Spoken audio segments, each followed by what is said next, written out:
The myth of ego. I'm going to share with you today something that it took me a really long time to understand.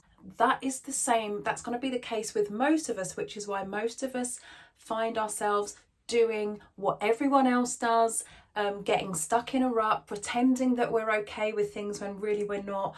And ego is one of those things that is very, very misunderstood. But by the end of this video, you're going to understand a lot more about what it is, what it isn't. What it isn't is what most of us think it is, and how ego can help you to evolve, to progress, to develop, and what ego also does to stop you. So when you work with your ego, when you understand it, it's going to help you to move forward and to create the life that you love and the life that you deserve. So before we dive in, if you've watched any of my previous videos and you haven't subscribed yet, why not? It's free. Everything I'm sharing with you has worked for me, works with other people that I've worked with, and can work for you. All you need to do is hit the subscribe button, click the notification bell, and you'll get all of my future videos. And I also want to just let you know that I do have my notes here. This is going to be quite a long video, and I don't want to pretend that I'm doing it all from the top of my head, because what I don't like doing is creating unrealistic standards of perfection, because that isn't fair to you, and it's unauthentic of me. Inauthentic, I think that's the word. Inauthentic, you know what I mean. Wouldn't be real if I pretended that I was doing it all from the top of my head. So I do have my notes here, and I will be referring to them. So what is ego?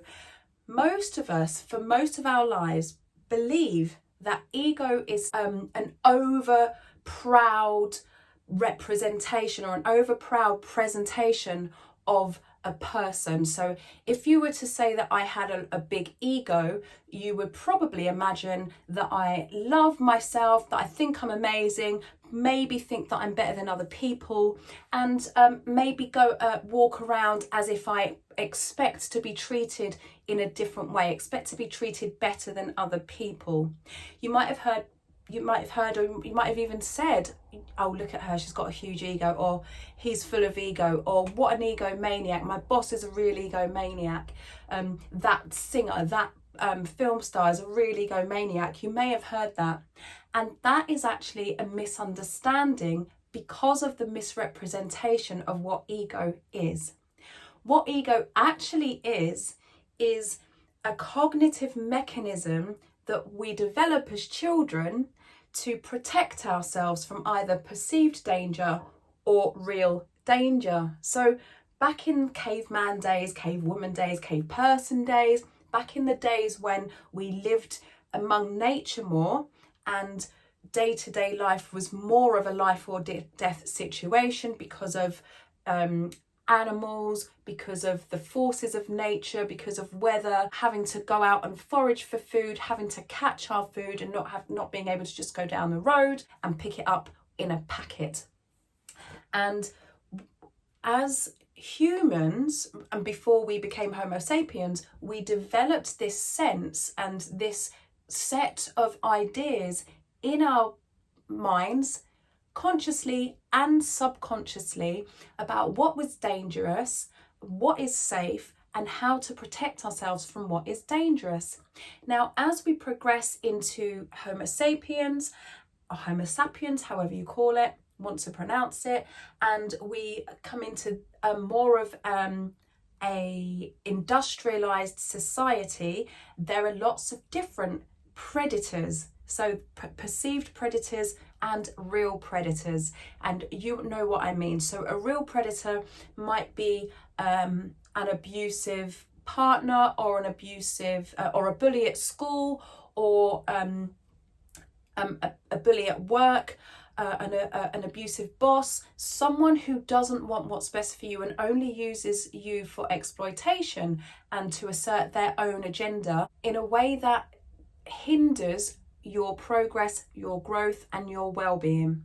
Now, a perceived predator might be someone on an interview panel that reminds you of someone who's treated you badly in the past. Now, it might be that they have the same behaviors, it might be that they have the same look, or it might just be that you have just perceived that they are very similar to this person who harmed you in the past, and so you take a disliking to that person and all of your barriers come up.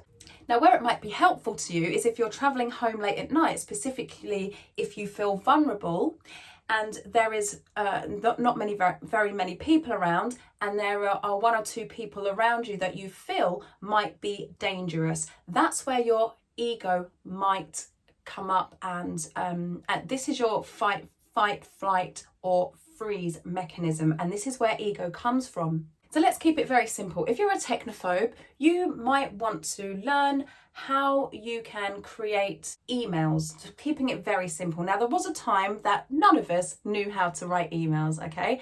And as a technophobe, you might start thinking, I'm never going to get this right. I'm terrible with technology.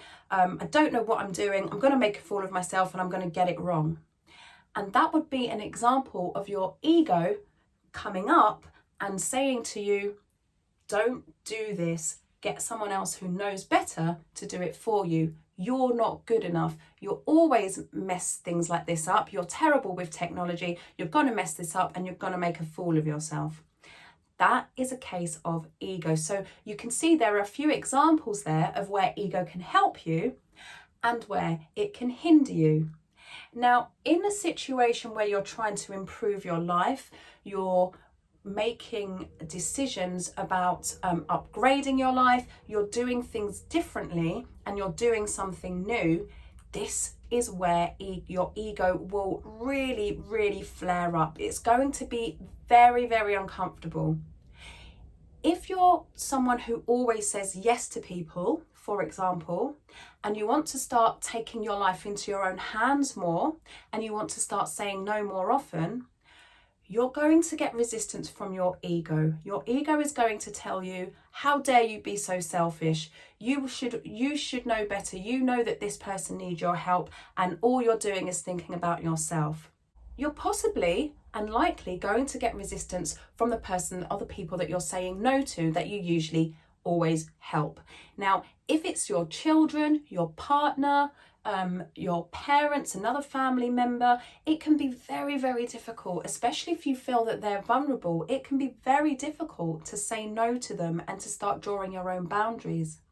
But a thing that you can remember in order to not feel so guilty is to remind yourself that by doing things for them all the time, you're enabling them to not progress. And by saying no, if it's something that they actually can do by themselves or for themselves, by saying no, you're giving them the opportunity to grow and to show themselves that they are capable of doing the thing that they always ask you to do.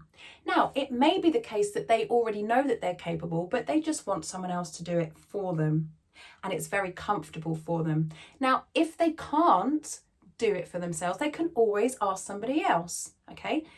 It doesn't have to be you all the time, but if they are capable, they still might want someone else to do this thing, but they can ask somebody else. It doesn't have to be you. So that's a very simple and basic example of how you can counteract what your ego is telling you when you start setting boundaries or when you want to try something new. So how does this relate to your divine power?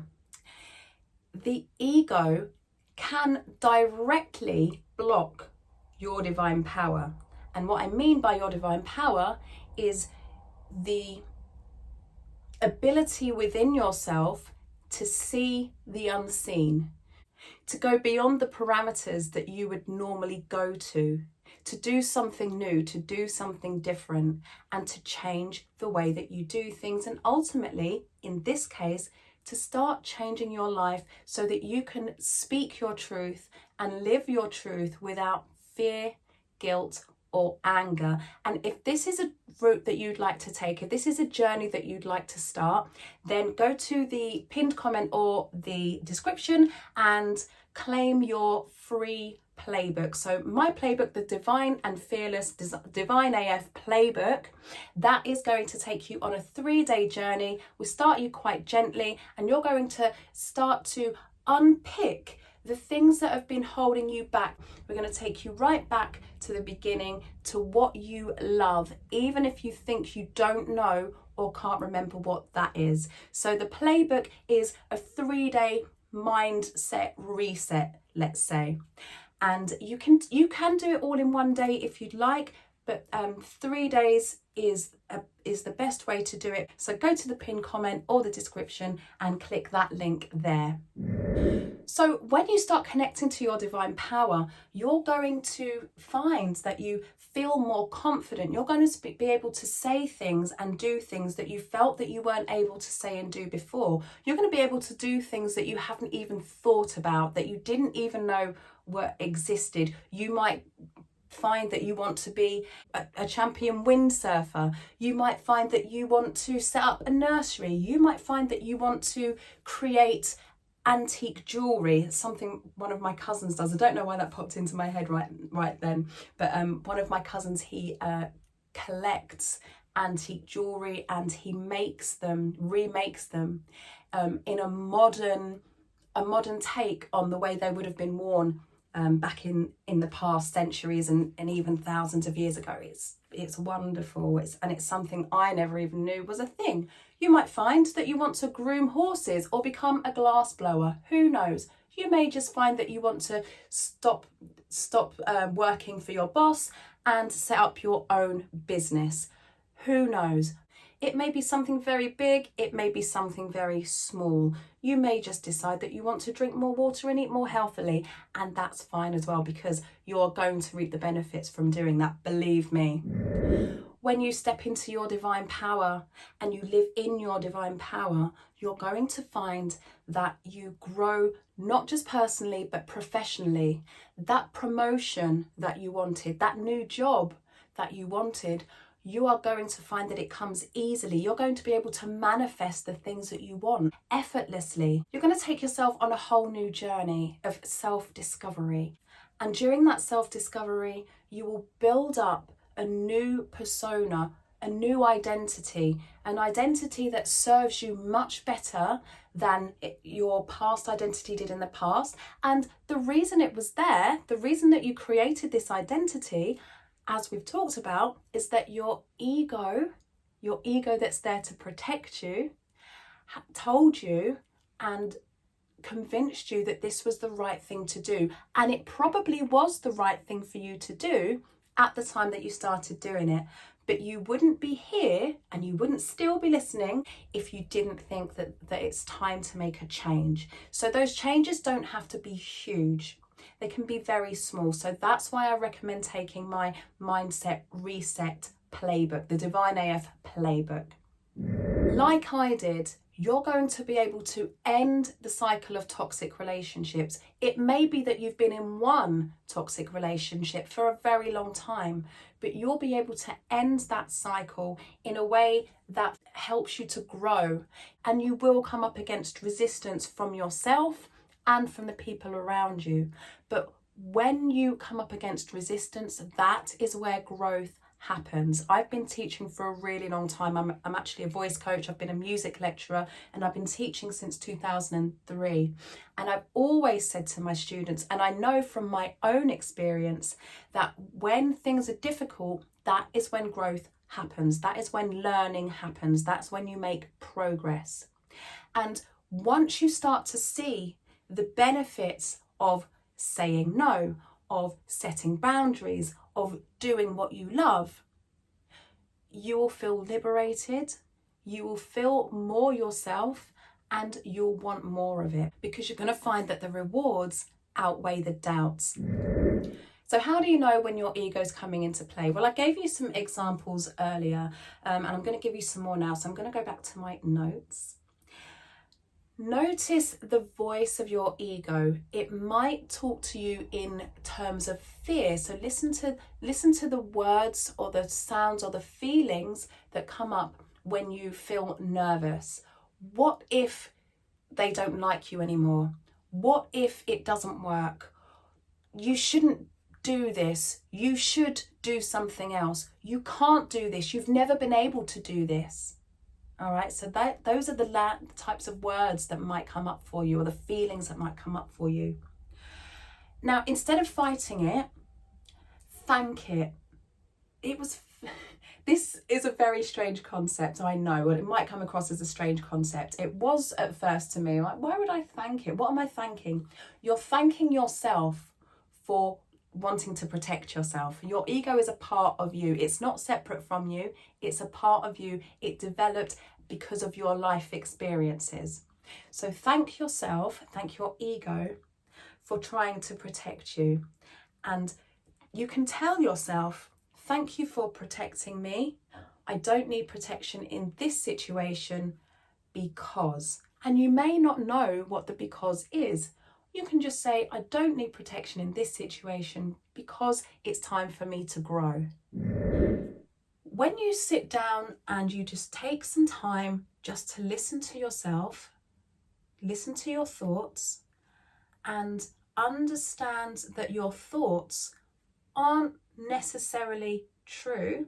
So for example, I used to think that I wasn't good enough to make videos, and I definitely thought that I wasn't good enough to make motivational videos like this, and I thought that I wasn't good enough to become a coach for other people who had experienced toxic relationships. I truly believed that.